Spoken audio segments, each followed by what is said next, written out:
What is going on, everybody? Welcome to Before the Battle Rocky Top Edition.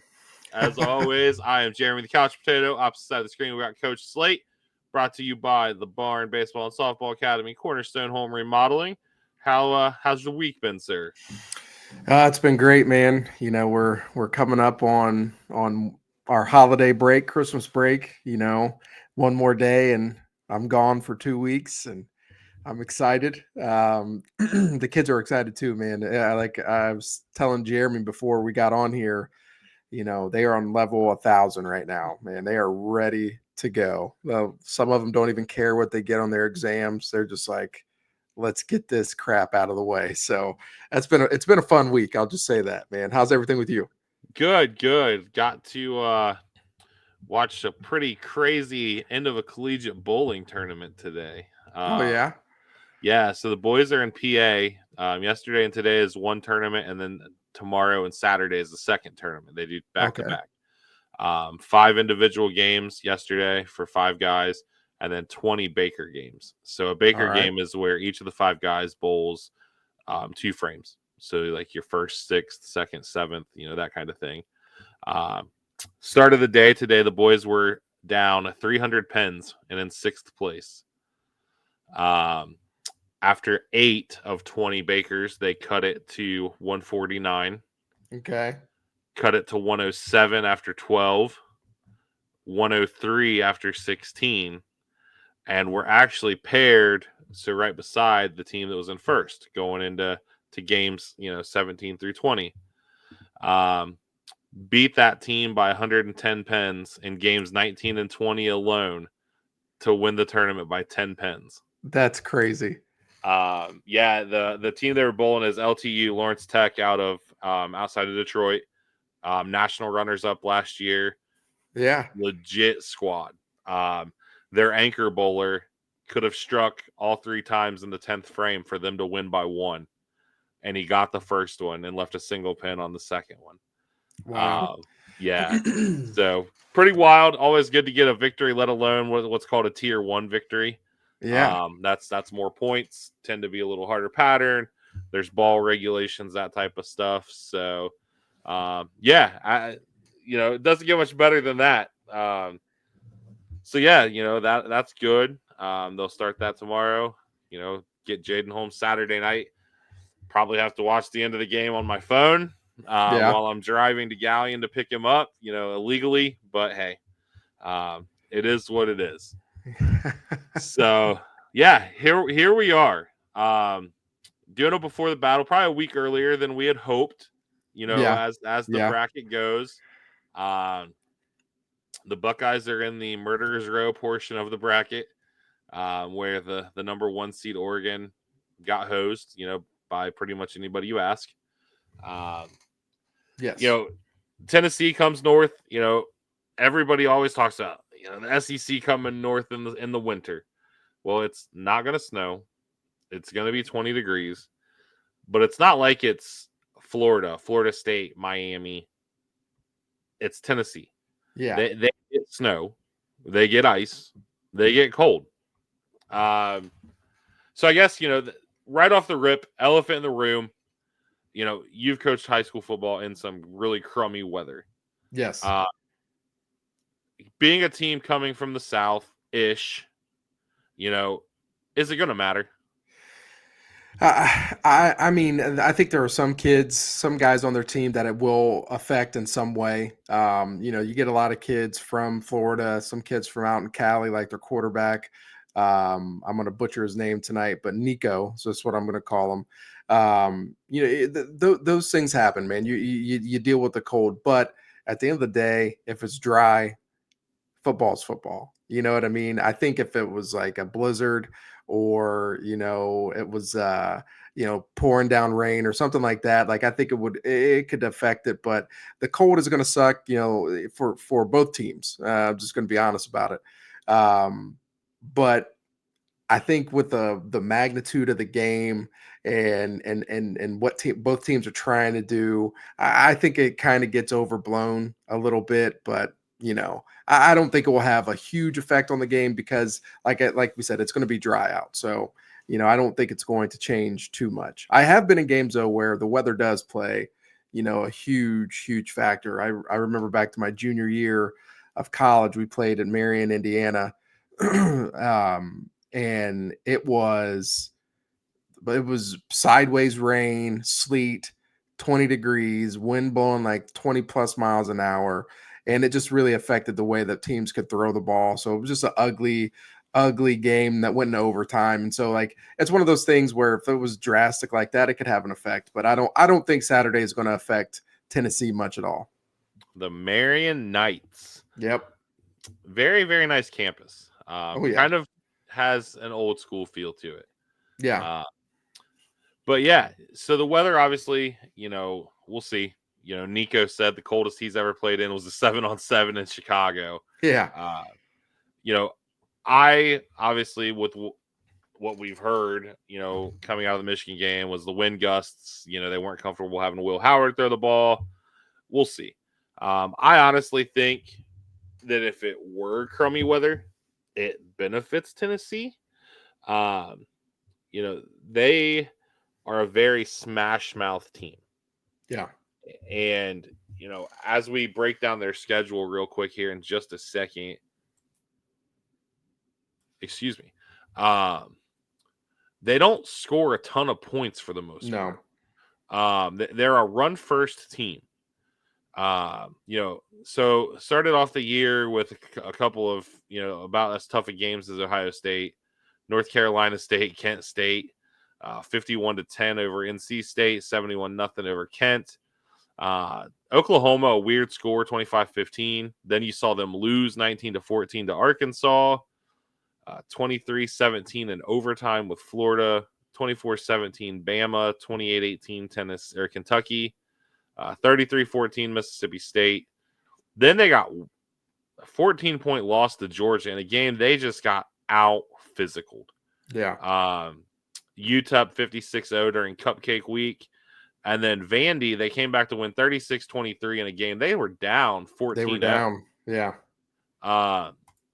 So, yeah, I mean, with being a run-first team, obviously, if you can get them down, then you force them to throw the ball. And that's, with a young quarterback, that's always an interesting situation. Yeah. Yeah, I think so. I think, first off, I'd be very transparent about this. I think Tennessee's a very good football team. I think Coach Heupel's done a pretty good job. He's really changed his philosophy. He was typically an air raid guy. I think that's what they sold Nico, their starting quarterback, on. I think his last name's, I'm going to try it, Iamaleava. I think that's how you say it. That's pretty close. It's pretty close. Yeah. So I think they really sold him on being, this air raid type of guy. But I think they quickly realized, that may not be the way to win in the SEC. Trying to be able to, get some things done on the ground. And so their run game is solid. But I think if you're game planning as a defensive coordinator for this game, you got to make Nico be the one that beats you. And I'm just going to be very honest. He's very talented. I mean, he's got all the arm strength in the world. He's just naturally talented. He's really he's almost kind of lackadaisical in the way that he goes about things, because he's just very smooth, but he's still a very young quarterback that can be rattled. And if you look at their games, their 2 losses, Arkansas really made them work. Even you look at some of their close wins, like against Kentucky, they beat Kentucky 28-18, but Kentucky was up in that game. It was really controlling the game. And so he can be rattled, man. So if you're coming into this environment, I think the Ohio State defense can do some things that can really, stress him. And at the end of the day, that's who you want to beat you. If you go out, swinging, and he's the one that comes out and beats you, more power to him, man. You took away their plan A, which is Dylan Sampson, their starting running back, and you make Nico try to beat you. But yeah, you could definitely rattle him for sure. Yeah, I mean, so Nico, 303 or 199 of 303 on the season, 19 touchdowns, 5 picks, averaging 210 a game. Now where he's sneaky at is with his legs. Oh yeah. 434 yards on the season, 1 touchdown.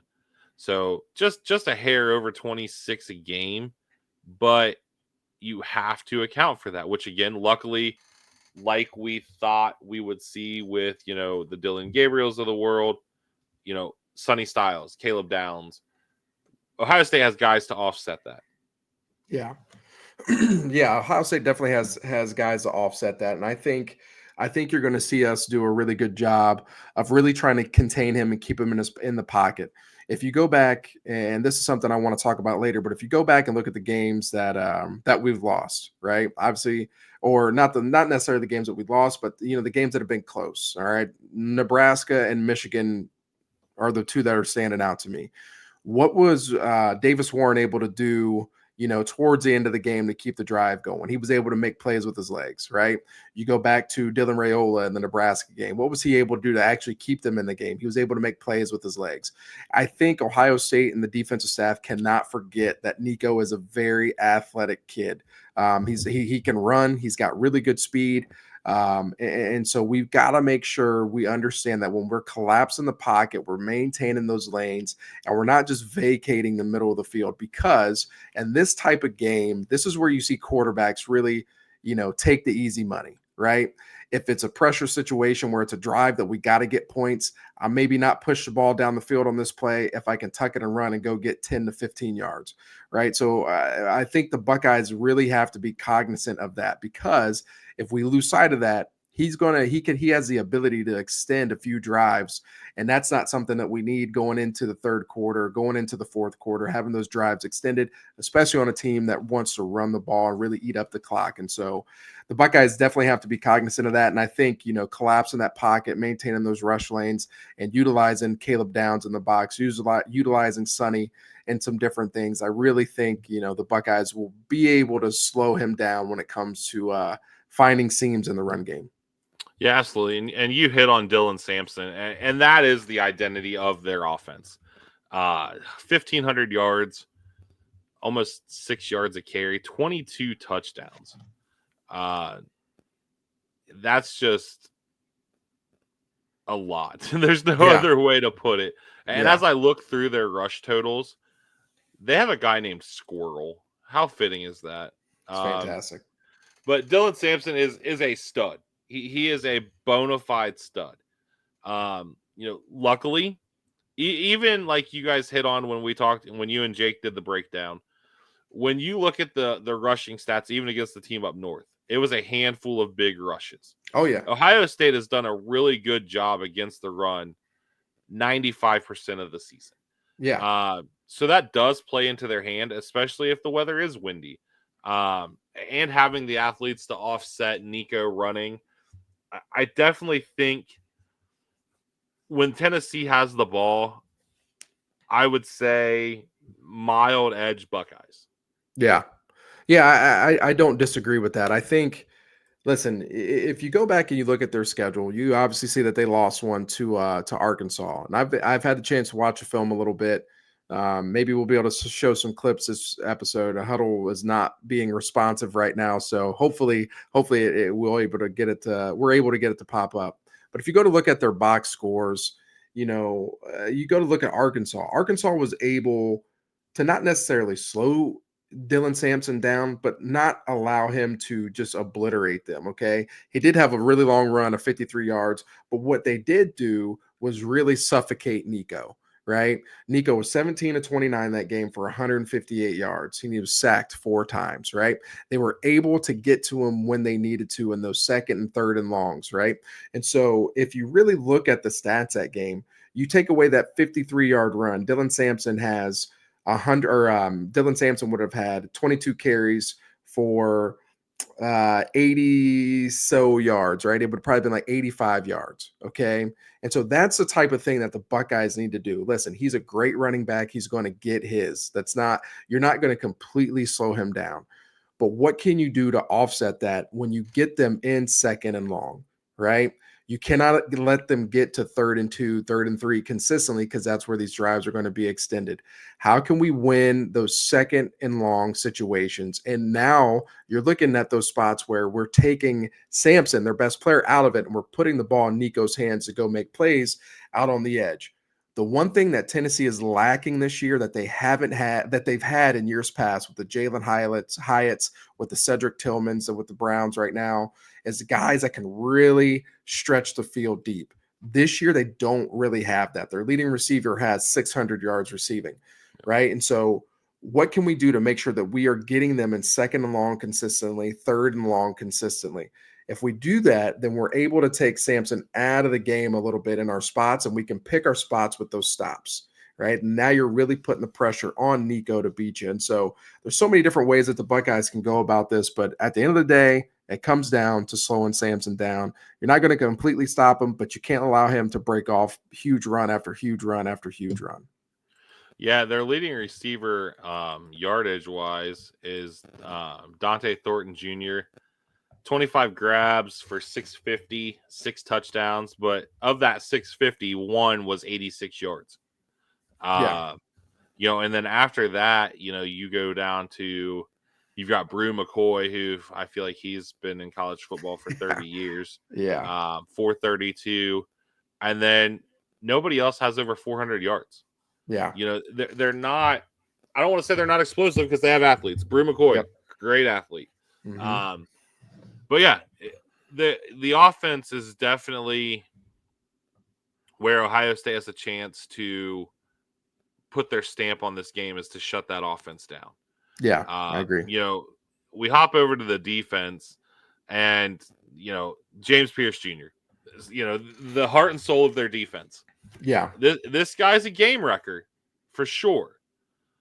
But like you and Jake talked about, they kind of show you what they're going to do with him a lot. Yeah. And when you look at his numbers, that really reflects. Have you looked at his numbers? I'm curious. Yeah, I know he's got 7.5 sacks, I think. I think he's got something along those lines. He does have 7.5 sacks and 10 QB hits. Yeah. But here's where it gets interesting. Solo tackles, 20. Okay. Assisted tackles, 15. Yeah. I mean, I understand that he's a pass rusher. Don't get me wrong. Yeah. But for a guy who is as good as he is, I was floored when I looked at those numbers. Yeah.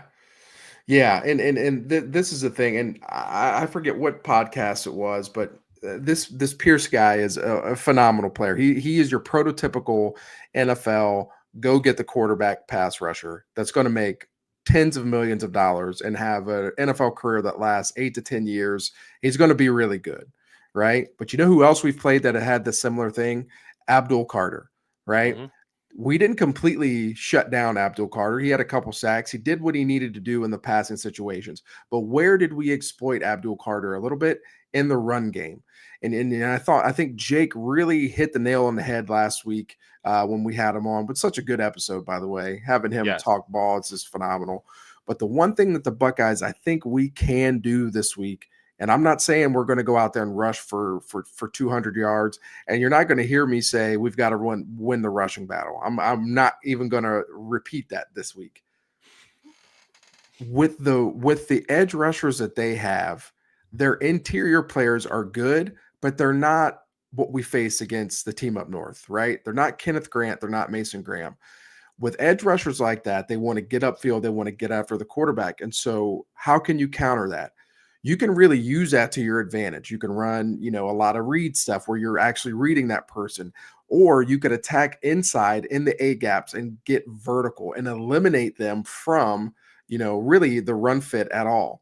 And so that's what you saw Ohio State do against Penn State, especially in that last drive. If you remember, when we were going to close out the game, we weren't hitting them off tackle. We were hitting them right in between the A gaps, right? And we were zone blocking, and it was just enough of a crease for Quinshawn and Travion to get through. I think these type of teams with these awesome edge rushers provide you with situations where you can have a lot of opportunity for big plays, home run plays in the run game. And why do I say that this week with these guys? Because I do not think they have thumpers at linebacker. I don't think they have the Branham guy from Michigan. I don't think they have these other big players that we've gone up against inside the box at linebacker. And so there will be opportunity for Travion to have a 40, 50, 60-yard run with the vertical creases. And I think that's where Ohio State has to really understand that's where their strength is going to be in the run game.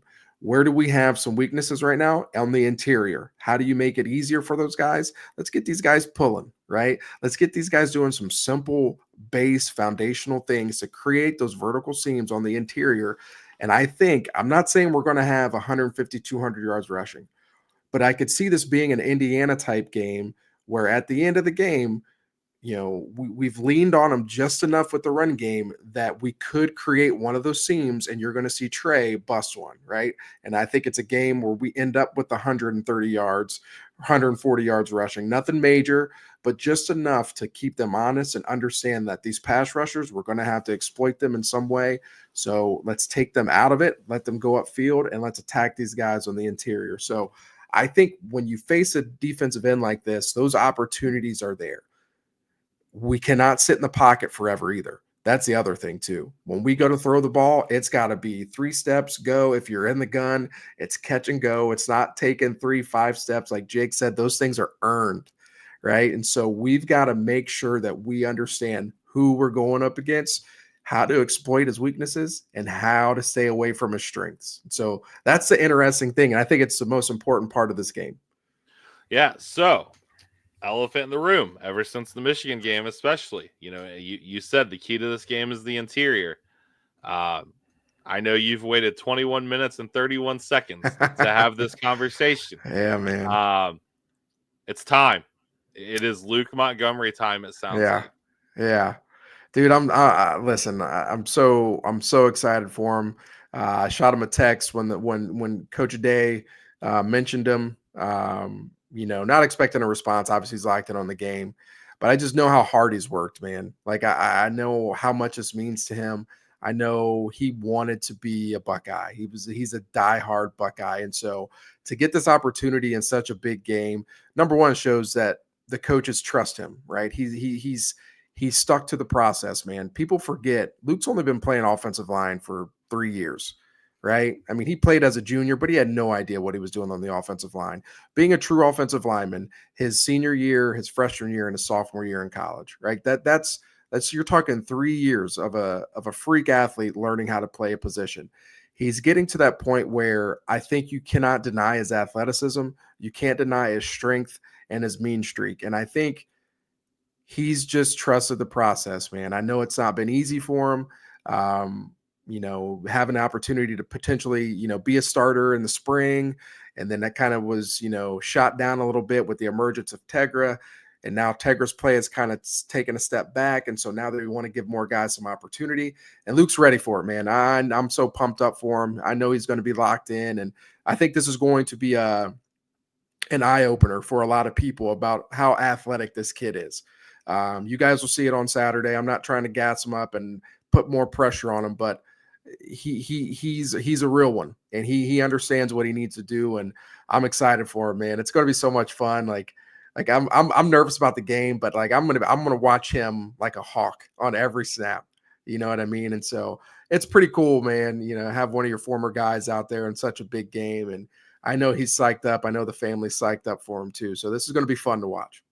Yeah, I mean, and it sounds like he is getting the start.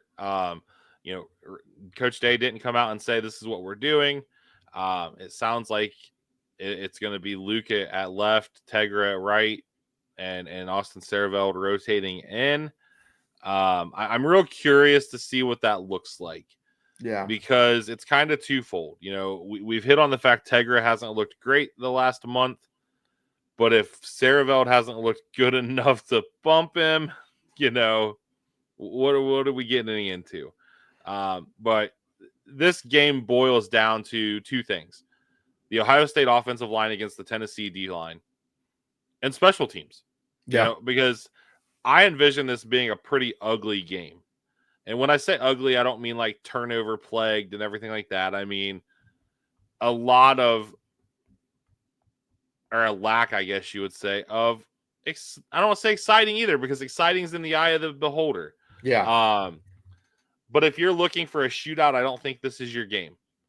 I think that game is either tomorrow night or the SMU Penn State game. Yeah. Yeah, no, I agree. Listen, I think this game could go a lot of different ways, but I think both teams are going to come in. Both teams are well coached. Both teams have athletes. Both teams paid a lot of money for the rosters that they got, and I think this is going to be a close game. I don't think it's going to be a blowout by any means or anything like that. I do think there will be some explosive plays. I think you're going to see a version of Ryan Day that we'd love to see, and I think he's really going to try to put his foot on the gas. Hindsight's always 2020, man. If you could go back to the Michigan game and redo things, I know for a fact he would. But it's important to understand that you have to learn from that, and that's why I might go on a little tangent here, and I apologize, but that's why I'm so frustrated with Buckeye fans right now, man. Like it is one of those situations where I get it. I hate losing to the team up north, right? That's the game. That's the one game that you cannot lose every single year. But this is not 1996. This isn't the BCS era. Those days are over. That's not devaluing the game. It's understanding that things are still ahead of you. And yeah, it sucks, and it's going to eat at you for the next 365 freaking days that you lost to those freaking bums in Michigan this year. It's going to tear you up. But at the end of the day, you still have to put your head down and focus and lock in on the task at hand.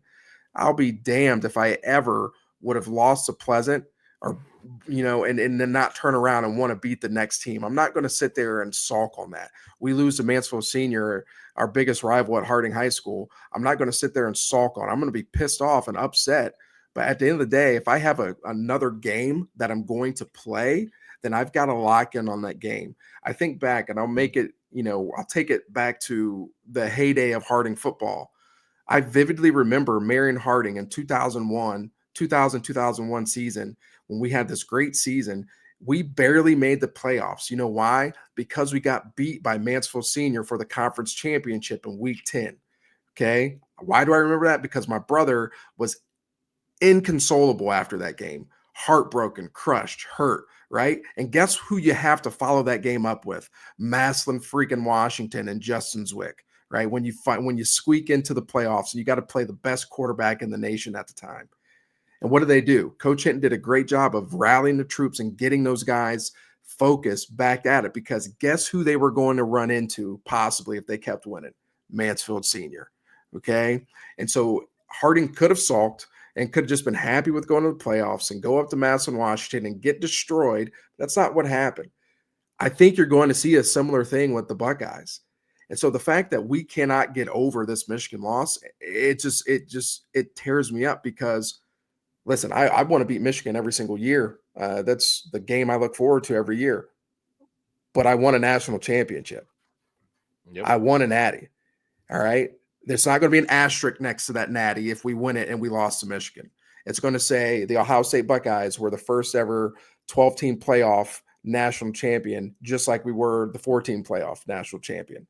Like, that's what we need to be locked in on. And these fans just don't understand how it impacts everything. It impacts recruiting. It impacts families. It impacts livelihoods. And it's just mind-blowing that we are that naive and stupid of a fan base at times.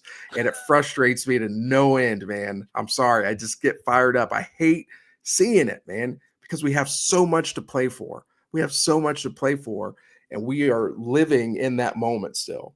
Like, we've had 3 weeks. It's time to move on, lock in on a great team and a great fan base who's going to come to the shoe and think they own it. Like, that stuff should frustrate you, right? And so this is an opportunity for the Buckeyes to go out and do something that nobody thinks they can do, just like in 2014, man. So I think it's setting up for us really well. Yeah, I've made no bones about it, since we've started this. I get very annoyed with the Ohio State fan base very easily. But right now, this bitch is toxic. Like, there's no other way to put it. I mean, if Ryan Day wears the wrong color pullover on Saturday night, somebody's going to be pissed off. Yep. It's just, but it's getting to the level, Devin Sanchez's dad is making comments about it. We've talked since Devin committed to the Buckeyes how great his family is. And now you got that family putting this on notice. Like, take note, y'all. Like, it has to change, and it needs to change now. You know, you can hate Ryan Day as a coach, but there's no better dude than Ryan Day. Yeah. And the stuff y'all are saying, and I'm not going to divulge some of the things that I've been told, you know, from people that know. But it's real. The of that game and that loss and what this fan base is doing, it's real. You know, I got a buddy who has been on the Fire Ryan Day bandwagon for a year. And I'm going to find his comment because he made this comment to a former player from the Cooper era.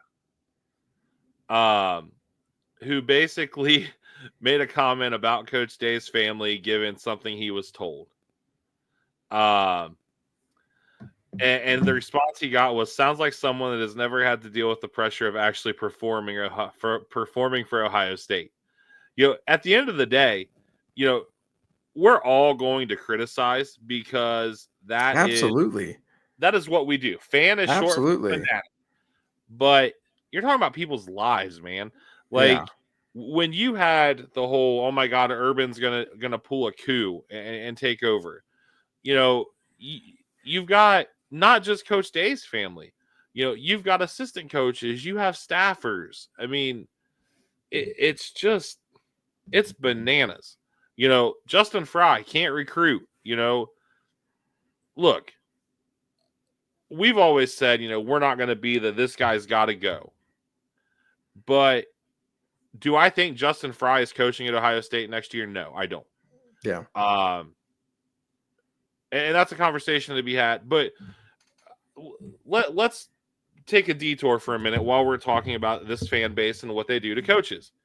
Isaiah Worlds, the kid from Nevada, number 1, number 2 tackle in the portal, visits Ohio State, drops a top 3 of Nebraska, Oregon, Texas A&M. 2 of those 3, you know exactly what he's doing. Let's call a spade a spade. Yeah. Well, then it comes out none of his credits will transfer to Ohio State. Yeah. That's not Justin Fry's fault. No. It just doesn't work. The math doesn't math. But our fan base holds it against Justin Fry. Yeah. You know, these people get more pissed off at Justin Fry for missing a guy that he couldn't recruit than they do when McDonald's gets their order wrong. Yeah. I mean, it's got to stop somewhere. Yeah. Yeah. And there was, you know, shout out to the guys at the Scarlet and Gray podcast. You know, they do a good job. They've been doing a good job of really following up with a lot of the transfer portal stuff. So I'm not going to ever, you know, bash anybody. But they put out a tweet the other day about how, you know, I'm sick of this coaching staff missing out on top Ohio offensive linemen. I'm like, man, just do some research, man. Do some research in the last 3 cycles. I get it. It's frustrating. You know, you get Will Conroy, the guy from St. Ignatius in the 26th class. He's going to go to Oklahoma, right? Maybe the Buckeyes weren't recruiting him that hard. They weren't. All right. Maybe they weren't. And that's He's okay. He's a 3-star kid. And that's okay. Listen, this offensive line class in 2026 in Ohio is stacked. There's legitimately 20 plus kids that I truly believe are legitimate Big Ten Power 4 on the Buckeyes radar type of guys. I really think so. I think this is one of the best classes that I can remember in the state of Ohio when it comes to offensive linemen. Maybe this kid just wasn't right fit. And I'm not knocking him. I'm so proud of. Listen, any Ohio kid that goes out and does their thing, I am rooting for you. I don't care where you go to school. But maybe that's not the guy that they wanted. Okay? Maybe it's not. And also maybe, you know, if you look at the recruiting rankings and what we've done in Ohio the last 3 years, you will see in 2023, right, in Luke's class, we signed the 3 top guys in the state of Ohio that were offensive linemen, right? You had Luke, you had Josh Padilla, you had Austin Saraville. Got all 3 of them. Great class, right, when it comes to Ohio. The following year, you get the Armstrong twins, 2 of the top 4 offensive linemen in the state of Ohio, right? Freak athletes, developmental guys, but I think by the time they're juniors, could be really freaking good, right? And then this last class, right, with Jake Cook and Carter Lowe, you got 2 of the top 3 offensive linemen in the state. So it's clear that, and they've made a change as to where their focus is when it comes to the offensive line. They want to get those Ohio kids. Why do you think it's going to be any different in 2026? And like that's a part of the fan base that really frustrates me, man. Like, let these dudes do their job. Let them do their job. Criticism as a head coach, as an assistant coach, as a coordinator, it's what you sign up for. People are always going to critique what you do, right? And that's okay. You can critique. That's what you signed up for. But at the end of the day, like, don't just make these just almost dumb, outlandish comments or statements without even fact checking them. Like, that's the part that frustrates me. Be upset with Ryan Day for not throwing the ball against Michigan. I am. I'm frustrated. I'm mad too. But don't think that he's not going to learn from that. Right? It's why he's paid so much money. He's going to evaluate, look at it, and I fully expect us to be very aggressive this game. Right? And if we're not, then we're going to have a different conversation about Coach Day, and I don't want to have that conversation. And so, like, understand that these guys, they know the magnitude of the moment. These kids know the magnitude of the moment. Like, just believe in them, right? Just believe in them. Stop disparaging these kids because, they talk about the Michigan loss and how much it hurts, but they have the ultimate victory in the person or the being that they worship. Like, why would we do that? Yeah. Why would we bash kids for that, regardless of what they believe, spiritually? Why would you ever bash somebody for saying like that's where their main focus is? Like, that's just mind blowing to me, man. But all will be erased if we go out and beat Tennessee. That's just what it comes down to. 100%. So there's our tangent for the week. But we haven't dove into 26 kids yet as we do this, but Ohio State fans are going to absolutely lose their minds when Maxwell Riley commits to Clemson. Yeah. I mean, let's just call that out there now. We're going to call our shot. There you go.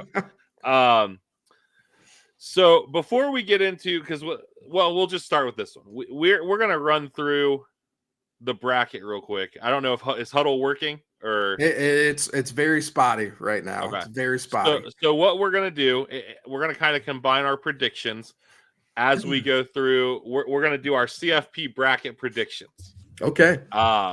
So let me get this finished up here real quick. We got Oregon there, OSU and UT. It's just crazy though that we're gonna get so many potentially good games. Yeah, I'm excited. We get the Battle of Indiana tomorrow night. I know. I'm actually pretty excited for that one. Yeah, I think that's going to be really crazy. And it's also crazy to think that Boise State has a bye. All right. So the winner of this game, obviously, it's been talked about. We hit on it at the beginning. Will get the luxury of going to Pasadena to play Oregon, who looked pretty pedestrian against Penn State, if we're being honest. But this half of the bracket, as I sit here and scribble this out, it's just mind-blowing, this half of the bracket. So let's start with we'll start with Notre Dame, Indiana. It's the 8:00 game tomorrow, TNT, I believe. Yeah. I was just looking at that. I'm interested to see how that works. Winner of that will move on to play Georgia. I really don't see a way Indiana wins this game. I think Notre Dame is really, really good. Mm-hmm. I don't think they're great by any stretch, but I don't think anybody's great in this bracket. Yeah. I think if there's a team that has the potential to be great, it's the Buckeyes. Yeah. I think that when you just look at roster, coaching staff, everything, I think the one team that has, and I saw a thing today that ESPN's doing a bracket challenge. 8% of the people picked Ohio State to win. That's it. Yeah. I love it. I'm here Yeah, for it.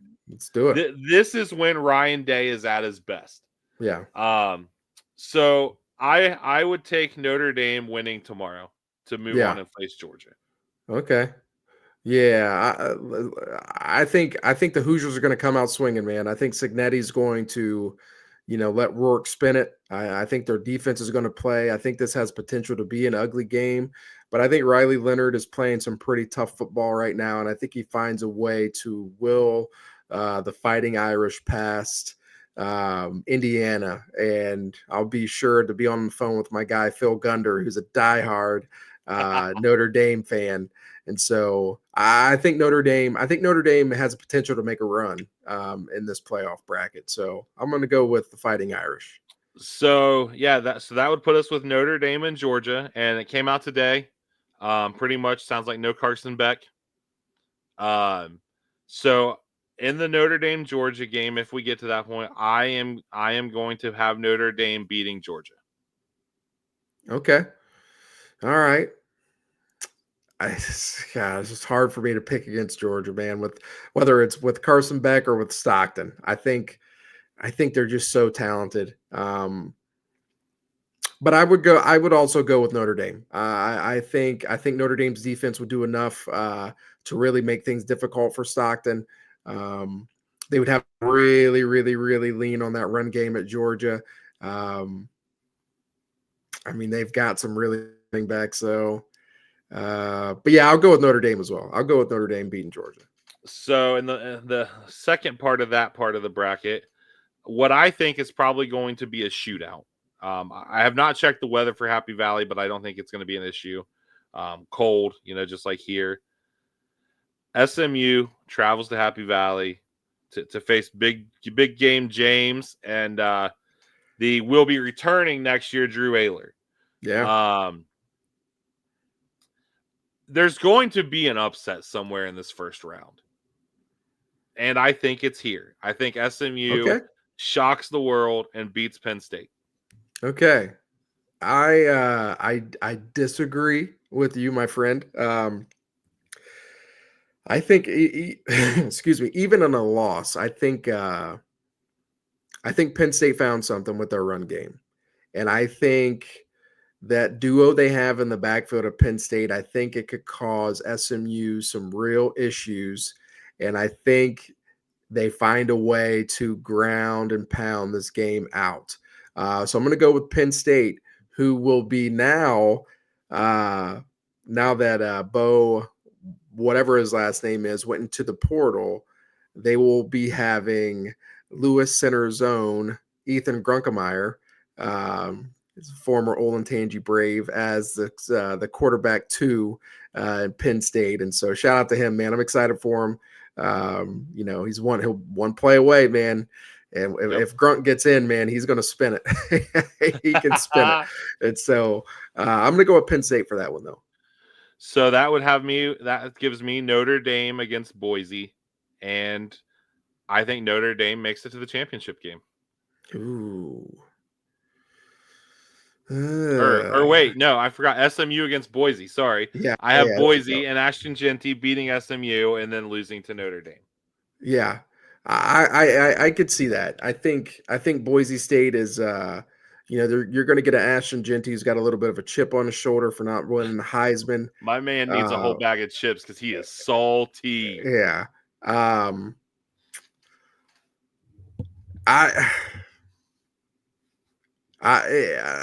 Man, I would probably go with Boise State beating Penn State and then Notre Dame beating Boise. I could see that happening. Yeah. Yeah. Ashton Genty, sidebar, dude's salty. Like, yeah. And I get it. But like, it didn't matter. Whoever won the Heisman between those two, like we said, in the opening drive, they both deserved it.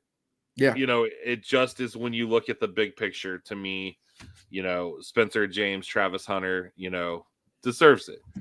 Yeah. So we go up to the top half of the bracket.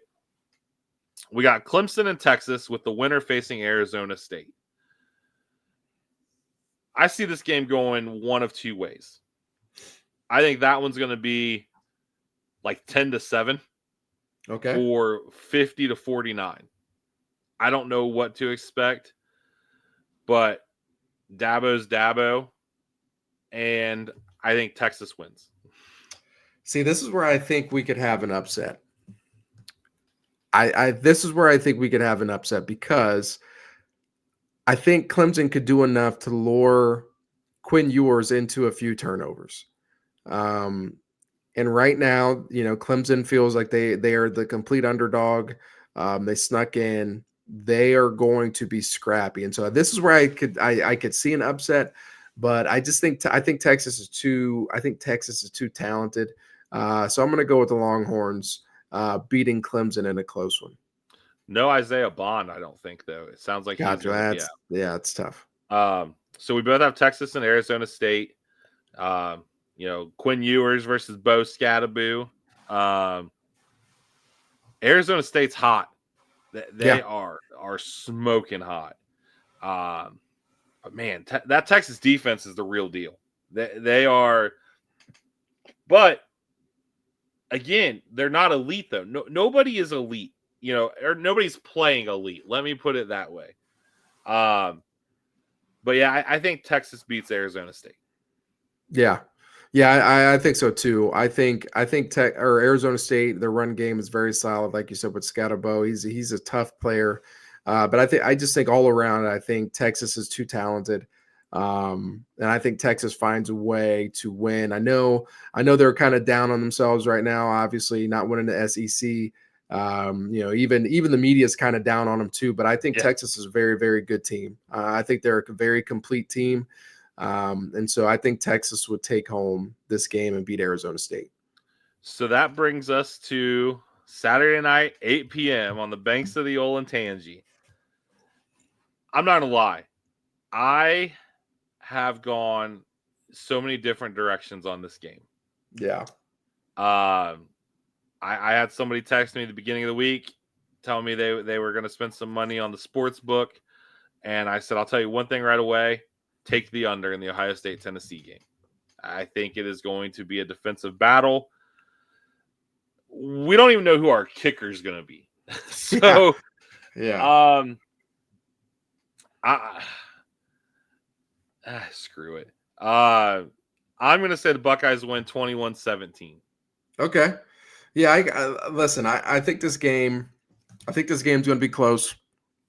I think the Buckeyes are going to come out aggressive, though. If you take a look at what Tennessee has played this year, yes, they've played some good teams, but I just don't know if they've played a team that has what we have offensively. And the one thing that I think we are victims of right now, people forget how good Will Howard was playing prior to the Michigan game. People forget how good this offense was playing prior to the Michigan game. And yeah, there were times where we only scored 20 points against Penn State, right? But when did we score those 20 points? We scored 20 unanswered, actually. Yep. And so, those are things that we have to remember. Will Howard was very efficient, and in the Michigan game, he fell apart a little bit. I think you see the Buckeyes get back to how they were playing pre-Michigan, and now they're playing with a chip on their shoulder. And so I think the Buckeyes pull out this win. I think we're aggressive. I think we find a way to get up early. And then we just we pretty much just hang on. I don't think this is going to be a blowout by any means. I think Tennessee is going to do some good things. I think Dylan Sampson's going to have a decent game. He very well may rush for over 100 yards. But I think we're really going to make things very difficult for their quarterback and their offensive line. I think Jim Knowles is cooking up something. The one thing I will say, because we're obviously not going to be able to watch much film, I think Jim Knowles' defense is built to stop offenses like Tennessee. And when I say Jim Knowles' defense, I say Jim Knowles' original defense from when he was at Oklahoma State and Duke. I think you're going to see some different fronts from us that are going to make things extremely difficult for their interior offensive line. And it's going to play to the strengths of our defense, which is our overall team speed. And so I think we're really going to slow some things down for them up front. I think we're going to really stretch the field vertically. I think the Buckeyes win this game. I'm going to go 30. Okay, I'm going to go 30-17, and I say we're up 27 to like 10 going into the fourth quarter. I Okay. really think we have an opportunity to do that. I could be completely wrong. We may go out there and get boat raced, but I feel very good about what I'm hearing in the media. I'm feeling very good about what I'm hearing from the players and from the coaches. I think the vibes around the Woody are pretty good right now, and I think it's going to bleed over into Friday or Saturday. So I'm taking the Buckeyes 30-17. So then that takes us to the rematch. 2 weeks later than we thought we were going to get it, which I actually at the beginning of the year I went back and re-looked. I had Ohio State and Oregon playing for the national title. Yeah. I think that might be the de facto national championship. Yeah, it could be. I think if Ohio State wins this game, especially in the fashion that you think they're going to win this game, that makes them scary. Yes, we don't have Seth McLaughlin, and we don't have Josh Simmons. We played Oregon to a point in a game that you take a 1 second left. You take Dan Lanning manipulating the way the rule book is written. Yeah. You take JJ getting called for a BS pass interference. All that happened in 30 seconds of game time. Yeah. Let's not sleep on that.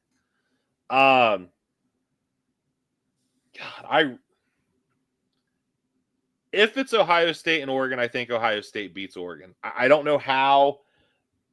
I just think, we hit on some of the rumors we heard after the Michigan game. And I think if Ohio State comes out and wins on Saturday night, I think the Michigan loss galvanized this team. Yeah. Yeah. I'm not going to compare losing to Michigan to what the 2014 team went through with losing a teammate. Yeah. Because it doesn't even compare. No. But I don't want to say drama either, but tragedy brought the 2014 team together. You saw it. I mean, Michael Bennett changed his number in the Big Ten championship game. Jeff Hireman changed his number when Braxton Miller got hurt. Yeah. There's something scary about a talented team that galvanizes. Yeah. We've heard the offensive guys talk about, we picked up the defense after Oregon, and Jim Knowles told his defense to pick up the offense after Michigan. Yep. I think Ohio State beats Oregon somehow, and that brings us to Ohio State, Texas. Yeah, I don't want to get too far ahead and predicting who's going to go to the Natty. I like to take it one game at a time, but I do think if we get past Tennessee, I think the Buckeye team is going to have learned from their first matchup with Oregon. And I really think the Big Ten championship is really going to open their eyes to some of the things that they could do against Oregon as well, on top of what they already did. And so I would take the Buckeyes in that game too, but it won't be easy. I think Dylan Gabriel, I think you're going to see the best version of him right now in the playoffs. I really do. I think he's just such a vet, and he's just been around for so long. I think you're going to see the best version of him. And he, like you said, with Danny Lanning, man, he's really good, and he's going to have the troops ready to go. Oh yeah. So I think that game would be a toss up, but I think the Buckeyes find a way to win that game, especially at the Rose Bowl, man. It's like our second home. So I think the Buckeyes would win that game. I'm a homer. I would like to see the Buckeyes go ahead and take this thing and win it all. I know how hard that's going to be. But I think if we could get past Tennessee, I think we have a real chance to make a tough run at this for sure. And I'm with you. There's so many variables. So I'm going to say let's not pick Natty champions until we get a little more clarity. Yeah. But an Ohio State Notre Dame national championship game. That'd be sick. That would feed families. That would be Because sick. Rudy was offsides. I just, I want to see what we get out of the Buckeyes Saturday night. Yeah, But I do think there's a very real chance that you have a Final Four of Ohio State, Texas, Notre Dame, and Boise. Yeah, I think so too. I think that's a very real possibility. You know, and we try not to wear scarlet and gray glasses, and a lot of what could happen just depends on what Buckeye team we get. Yeah, and that's yeah, we could go on this tangent about this for so long. Listen, we just get like I said earlier, we just get stuck in the now. People forget what this Buckeye team was doing. Just remember that feeling we had coming off the Penn State game, being down 10-0, finding a way, scrapping, scoring 20 unanswered, getting goal line stops. The run game was just clicking. Will Howard showed his resiliency. Remember how we were talking about Will Howard. Remember how we were talking about this team. It's still the same freaking team, man. It's the same team. We had one bad game. We've had 2 bad games this year. 2. And when I say 2, I'm not even counting the Oregon loss because that was on the defense and the defense only. We had 2 bad games, Nebraska and Michigan. One of them we found a way to win. The other one, we missed 2 field goals. Okay. If we win that game 16-13 and still looked like crap, nobody cares. Nobody cares. We're not talking about this team that way, right? We're not. And so I want Buckeye fans to understand that this is a damn good football team. These are some really good coaches. They are going to be prepared for this moment. Our defense is the best defense in the entire country. We are going to come out playing on fire. And I guarantee you, if this is Coach Day's last game as the head coach of the Ohio State Buckeyes, which I don't think it is, he is going to go out freaking throwing haymakers, right? And I think, JJ, Emeka, Carnell, those guys are going to have a good game, and they're going to have big games. I think Will's going to have a big game, right? He already feels like he let Buckeye Nation down. He's only been here 6 months, right? He's not been here a full year yet. Leader, bro. Leader. Yeah, he feels like he's let Buckeye Nation down. You're going to get the best version of him on Saturday. So, man, this is a really good team, man. It sucks losing Michigan. It makes me sick to my stomach. I didn't sleep well for an entire week thinking about it. But it doesn't change the fact that this team is really good. Tennessee losing to Arkansas doesn't change the fact that Tennessee is a really good program, a really good team. They're a very capable team. Exactly. They just had a bad day, right? And I think the Buckeyes can spin the ball on these guys, man. Arkansas threw for almost 300 yards on these guys. So I think we could really spin it, and I think that's what's going to be needed to go win this game. Yeah, I mean, I think I think Tennessee's going to take some shots. I think IGB and Denzel are going to be tested, but I think that they match up well with the Tennessee receivers. Oh yeah, it's going to be wild, man. I don't know what to expect. But I hope the Buckeyes pull it off. I hope they pull it off more in your prediction than mine. I would like to be able to drive the Galleon, watching the fourth quarter relaxed and not have to be white knuckling it. Yeah. I don't know, man. That's why we do what we do, I guess. Yeah. That's why we're Buckeye fans. Yeah. I'm excited, man. I'm excited. Win, lose, or draw, always rocking with the Buckeyes, man. We know that. But I think the Buckeyes got an opportunity to do something, man. And I think this is the right team, the right leaders on the team to go out and do it. And so this is why they came back. I know they fell short of a couple of their goals, but one major goal is still out there, and it's natty or bust, man. So leave it all on the field, keep swinging. I think they would trade a pair or 4 pair of gold pants for a natty ring if I had to guess. So yeah, I mean, with Huddle being kind of goofy, I think we're ready to kind of call it a night. I think. Yeah, that's. I'm sorry, guys. I had some good clips ready to go about their offense. Very RPO heavy. You're going to see us spread. You're going to see them spread the field out They're going to make us work sideline to sideline, which me personally, I think that plays to our strengths. Do not forget they've got a really good running back. They got a very capable quarterback. And so they are going to live and die by that run game. We cannot lose sight of Nico in the run game. We cannot allow him to make and extend extra play or extend plays. If we're able to do those things defensively, and we couple that with what Jake talked about last week and find ways to get the vertical run game and take some shots down the field and play aggressively, I think you find the Buckeyes winning this game. And so just know that this offense is very talented. They got dudes, right? Quarterback's good, running back's good. They are a very talented team, but I think the Buckeyes match up really good with them. Yeah, and I think you could see a situation where we see a guy be the hero that we're not expecting. Yeah. I don't know who it is, but I think, this is just one of those games. I think we get rosy-cheeked assassin Ryan Day. I think that you might see us do stuff you haven't seen all year. Yeah. Like you said, he's going to go out swinging if this is it.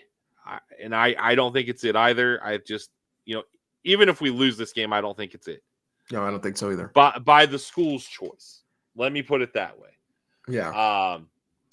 But yeah, with that said, we'll see you guys at the start of the week, hopefully on a high note. Yep. Next week's probably going to be a 1-episode week with the holidays. We'll see. You never know what we might cook up. But yeah, with that said, we'll see you guys next week.